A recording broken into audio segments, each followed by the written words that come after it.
Wole Soyinka is a native Nigerian living in the UK, and he wrote Telephone Conversation in the 1950s, at a time when there weren't the laws protecting blacks against racial discrimination that we now have today. So that's the theme that the poem explores in a very humorous way, and I'm going to subject it to the usual stump analysis. So we'll hear the poem read first with a few images to help explain it, and then we'll look at its structure. The price seemed reasonable. Location indifferent. The landlady swore she lived off premises. Nothing remained but self-confession. Madam, I warned. I hate a wasted journey. I am African. Silence. Silence transmission of pressurized good breeding. Voice, when it came, lipstick coated, long gold roll, cigarette holder pip. Caught I was, foully. How dark? I had not misheard. Pardon? Are you light or very dark? Bottom B, bottom A. Stench of rancid bread of public hide and speak. Red boot, red pillar box, red double-tiered, omnibus squelching tar. It was real. Shamed by ill-mannered silence, surrender, pushed dumbfoundment to beg simplification. Considerate she was, varying the emphasis. Hey, are you light or very dark? Revelation came. You mean like plain or milk chocolate? Her accent was clinical, crashing in its slight impersonality. Rapidly, wavelength adjusted. I chose African sepia? Down in my passport. silence for spectroscopic flight of fancy, till truthfulness clanged her accent hard on the mouthpiece. What? Conceding, Don't know what that is. That's dark, isn't it? not altogether. Facially, I am brunette. But madam, you should see the rest of me. Palm of my hand and sole of my feet are peroxide blonde. Friction caused foolishly, madam, by sitting down, has turned my bottom raven black.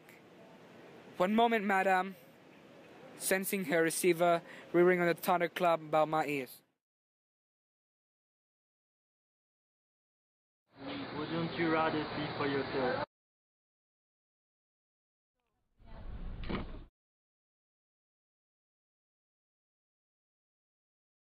Telephone Conversation is essentially a narrative poem, a first-person narrative. So the poet is telling a story about something that happened to him when he was trying to rent a flat. He recounts a telephone conversation where the negotiations seem to be going well until he mentions the fact that he's black, and then it's clear that the landlady doesn't want to rent the flat out to him. So it's a first-person narrative, and because Wole Soyinka wants us to actually almost hear the telephone conversation, there's lots of dialogue in the poem, it's appropriate that it's written in free verse. Obviously, if the poem had rhymed, it would have sounded less authentic, less real. So there is no rhyme scheme, there's no regular rhythm. This is a poem written in free verse because Soyinka wants it to sound natural, authentic, real.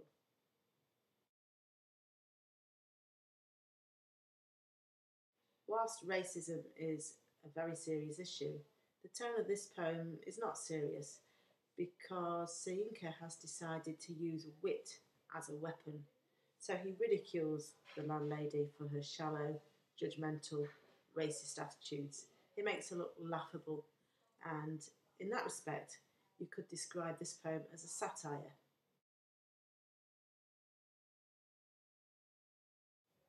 Writers use satire to draw attention to things that they feel are wrong in the world or in society in a humorous way. So they get their message across, not through raging and ranting, making speeches, but through mockery, really. and telephone conversation is an excellent example of a satirical poem.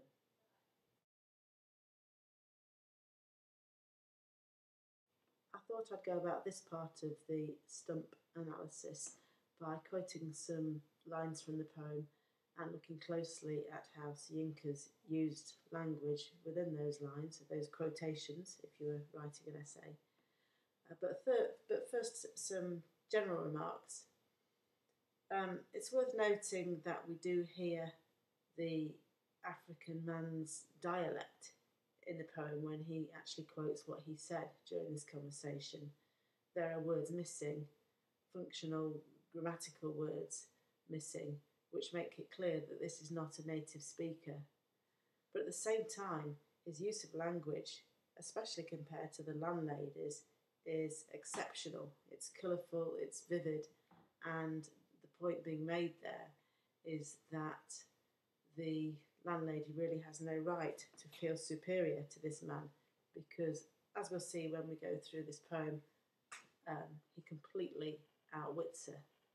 He's clearly both her moral and her intellectual superior.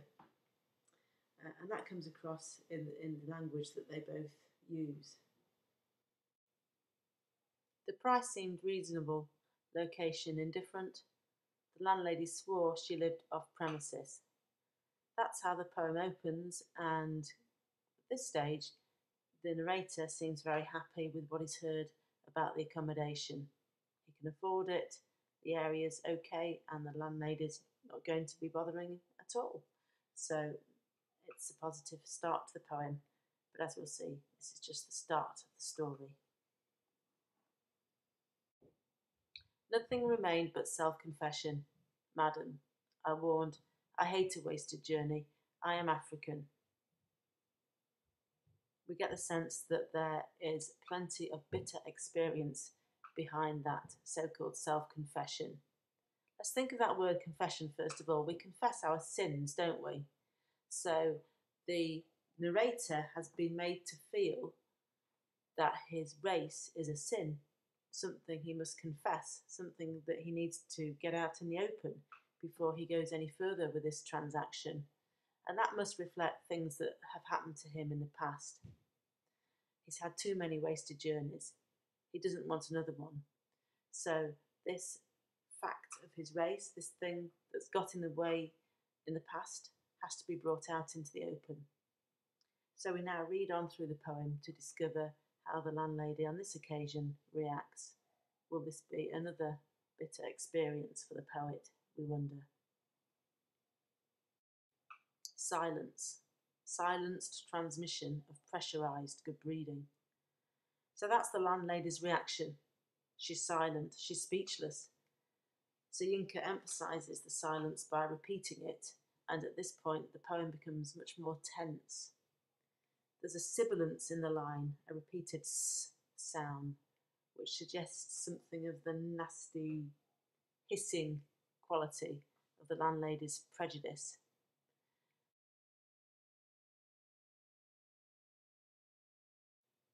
Voice, when it came, lipstick coated, long gold rolled cigarette holder pipped. Caught I was, foully. So he immediately recognises that he's caught. In other words, that he's not going to find a way out of this situation. He's not going to be able to rent this flat.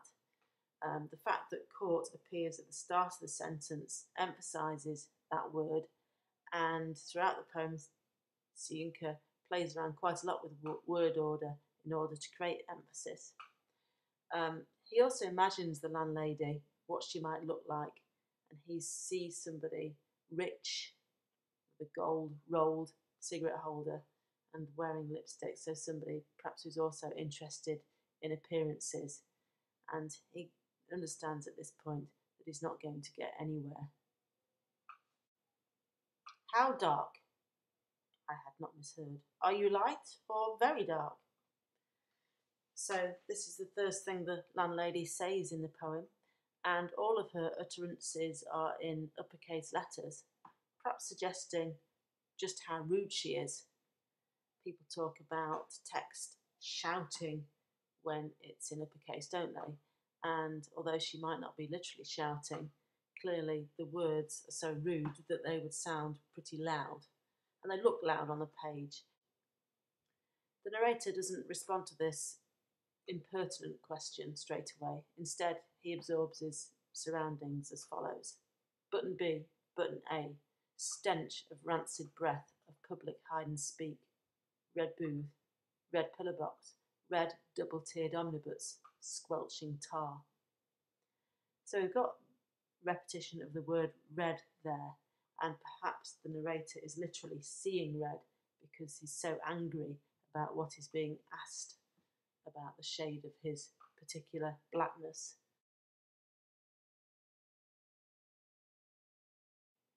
Another feature of the language is the very short sentences, which create a hard, awkward feeling. And clearly this is a hard and awkward conversation that these two are having. Word order is important again. Soyinka is emphasising keywords by putting them at the start of sentences. So we've got stench of rancid breath. That word stench is emphasised because it begins the sentence. Perhaps that connects with the notion of racism and the stench of racism, which the narrator is starting to smell very strongly at this point in the poem. He also uses the pun hide and speak, which is a very clever idea, obviously on the notion of hide and seek, the child's game. So perhaps when people are talking in a public phone booth, looks like they're hiding, but clearly they're speaking, hence hide and speak. But on another level, perhaps the narrator is saying something about the dishonesty of the communication. The landlady is speaking to him, but she's actually hiding what she really thinks about him. And so that is captured in the idea of hide and speak. It was real. Shamed by ill-mannered silence, surrender pushed dumbfoundment to beg simplification. You see what I mean at this point by the narrator's heightened use of language? Compare that to, are you light or dark? Clearly this is the man with the vocabulary, despite the fact that English is a second language to him. He's the man with the manners too, because he's shamed by this silence into saying something, so he simply asks the landlady to explain what she means a bit more clearly. Considerate she was, varying the emphasis. Are you dark or very light? Now clearly, considerate she was is a phrase that drips in irony because there is nothing considerate about this landlady at all. She's showing no respect for this man whatsoever, and she doesn't rephrase the question even, she just switches the words light and dark. And the narrator now decides to have a little bit of fun with the idea. So he asks her if she's referring to the difference that you would get in, say, milk or plain chocolate. Instead of saying, actually, yes, you're right, this was a ridiculous question, she agrees. Her assent was clinical, crushing in its light impersonality. She really does want to pursue this. What colour actually is he? But he refuses to answer the question in a serious way because it doesn't deserve a serious response. There isn't a serious response to such a silly question. And so we now see in this section of the poem the narrator having real fun with the idea of precisely what colour he is. And he describes himself as West African sepia. We can see through phrases like rapidly and flight of fancy just how quick-witted this man is, and he delights in language. Contrast that with her clanging accent, sounds really, again, harsh and unsubtle. He, on the other hand, is using phrases such as spectroscopic flight of fancy. A spectroscope is a machine that breaks up into light into frequencies, so it's a prism where you see those different colours coming out the other side of a prism. And he's now thinking about his body in those terms. What kind of colours does his body comprise of? What he will not do is categorise himself as light or dark or somewhere in between. How crass would that be? And as the poem develops further, we see him really starting to play around with this idea. Of course, she doesn't see or hear any of this playfulness, and she doesn't realise that West African sepia is a joke designed to highlight the stupidity of her question, so she asks him to explain it. What's that? Conceding. Don't know what that is? Like brunette, he replies.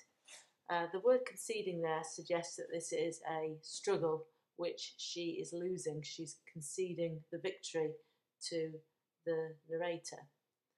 Sadly, of course, she does have the power, and ultimately she hangs up on him at the end of this poem.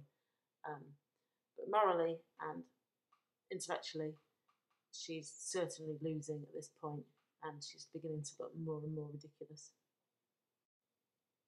That's dark, isn't it? She still doesn't realise that she's being teased, this landlady, and she still wants a simple answer, but she's not going to get a simple answer from this man, who is now simply ridiculing her. He talks about his body being different colours in different places in a refusal to be categorised, and he also refers to his bottom as raven black. Clearly not something that you do in the 1950s when you're talking to a woman and trying to secure a flat, but he's now totally given up, and he's simply trying to confront the woman with just how ridiculous her questioning is. The narrator senses that the landlady is about to hang up. "One moment, madam," sensing her receiver rearing on the thunderclap about my ears. Clearly, that reference to his raven black bottom is more than she could stand, and he knows that she's going to hang up. "Madam," I pleaded, "wouldn't you rather see for yourself?" He wants to get one more joke in, though, and he's basically inviting the landlady in this final line of the poem to look at his black bottom. Wole Soyinka's purpose in writing this poem couldn't be more clear. He's highlighting, through humour, the sheer absurdity of racism. Here's this intelligent, witty West African man simply trying to rent a flat. He should be talking at this stage about when he moves in and how big the deposit is going to be, but instead the conversation focuses entirely on the colour of his skin, which the landlady needs to have a precise description of. Evidently in her head, the darker he is, the more suspect he becomes, presumably the more savage.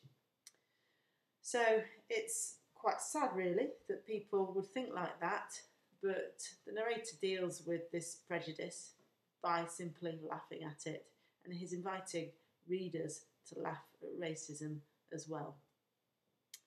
As I said at the outset, the poem was written in the 1950s, and it's worth thinking about how relevant it is today.